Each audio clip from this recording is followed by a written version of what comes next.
Hi, I am Mark Oliva, a PhD student at the University of Florida, and I'm going to present a joint work with Travis Gaggi and my advisor Christina Boucher. Our work is on a building technique for a pangenome alignment index. Modern genomics pipelines commonly start with sequencing a new individual. Once the DNA is isolated, it goes through a process called library preparation, in which the DNA is broken in fragments, usually between 100 and 250 nucleotides, to ensure a quality reading. And those fragments are then furtherly processed and fit into a sequencer. The library is processed by the sequencer, which reads those fragments and outputs a set of strings over the alphabet ACGT called sequencing reads. At this point, virtually all genomics pipelines perform sequence alignment. In this step, the set of sequencing read is aligned against the reference genome. And the goal of this process is to find where that sequencing read originated from in the sample's genome, and whether we're able to find any variations. These variations are of extraordinary medical importance because they may be linked to diseases. Short-reads alignment is usually based on a technique called seed and extend. To find the location of the genome where the read originated from, first, a short exact match is found using a full text index. Then the short exact matches are extended using dynamic programming to find an approximate match that allows for insertions, deletion, and substitutions of characters. For this approach to work though, two hypotheses need to be satisfied.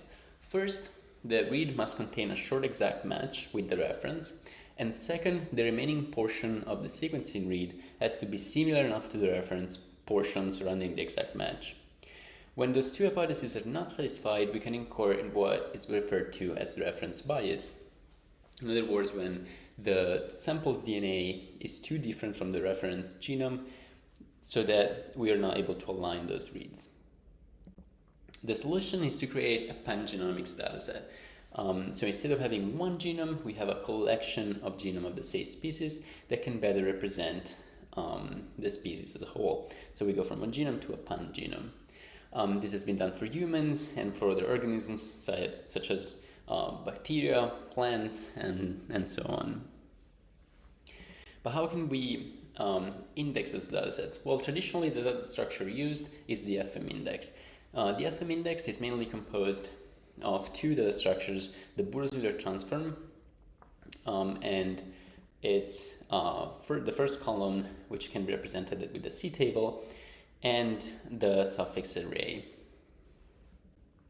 Using those data structures, we can support what is called the LF mapping, which allows us to find those short exact matches. But the FM index has a shortcoming, and this is due to the data structures we've seen that presents linear growth, like it grows linearly with the size of the input. This is because of the suffix array values and the Burroughs-Wheeler transform represented this way. So if we want to index, for example, the 1000 Genomes project that encompasses more than 6 terabytes of data, we would require 6 terabytes of memory, which is unfeasible. Well, the first breakthrough into pangenome alignment was that even though the Burroughs-Wheeler transform grows linearly with the number of characters in the Burroughs-Wheeler transform is the same as the number of characters in the input, the number of runs, so maximal substrings of the same character in the Burroughs-Wheeler transform, grows much slower. And here's a plot in which represents the number of characters and the number of runs. And as we can see, the number of runs grows much more slowly than the total size of the input. So the idea is that instead of having an index like the FM index bounded by the total size of the input, if we can have something bounded by the number of runs, then we can effectively support pangenome alignment. Well, a breakthrough was given by Gaggi, Navarro, and Pretz in 2020 that defined an index that can be stored in big O of R words, where R is the number of runs in the Burroughs-Wheeler transform, and still allow us to find efficiently those seeds for alignment.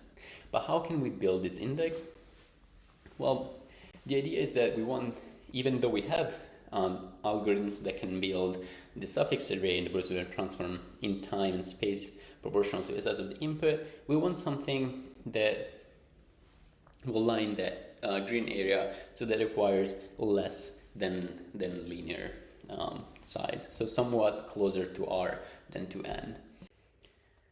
Prefix-Free parsing, or PFP in short, was designed with exactly this goal in mind. PFP takes as input a string S, which here we represent our collection of genomes, and two integers W and P. W and P are used to define the trigger strings as the set of strings of length W of which the Karpov hash modulo P is equivalent to 0. In this example, we assume that there exists a P such that the set of trigger strings is the set E here represented. We then start the parsing phase, in which we slide a window of length W on the input, and when the window contains a trigger string, we store the string between the last trigger string and the one just found in a set called the dictionary, and we write down the hash of the hash value of that phrase in a list called parse. We keep parsing until we reach the end of the string, then we sort the dictionary lexicographically and replace the hash values in P with the rank of the corresponding phrases in D. And the main result of PFP is summarized in this theorem that states that it is possible to compute the suffix array, Bourgeois transform, and LCP values of the input string in workspace proportional to the total size of the dictionary D and the parse P. But how does PFP scale when we use it to build an index over thousands of genomes? Here we report the total size of the dictionary and parse for up to 2,000 haplotypes of chromosome 19, and as we can see, while the size of the dictionary D remains small, the size of P grows linearly with the input. And to overcome the computational bottleneck relative to handling the parse, we define recursive prefix-free parsing, which applies multiple rounds of PFP, and in the same way that PFP allows us to disregard the input and only work from D and P, here we run PFP again to avoid storing the parse P. So we first run PFP on the input, obtaining the dictionary D1 and P1, and then we parse P1 again with PFP, obtaining the dictionary D2 and the parse P2. And we can summarize the main results of recursive PFP in a theorem equivalent to the one given earlier, but this time the total workspace needed to build a suffix array, the Bourgeois transform LCP, is the total workspace will be the size of the dictionary D1, D2, and the parse P2. And so to evaluate our method, we run two sets of experiments. On the first one, we run recursive PFP along with the original implementation of PFP, which is big BWT, then also BWA in both A2, on up to 2,000 haplotypes of chromosome 19 from the 1000 Genomes project.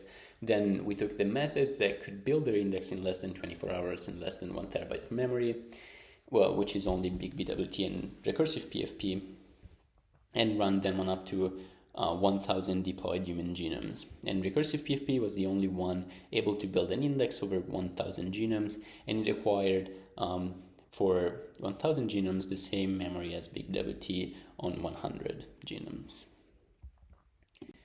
Thank you for your attention.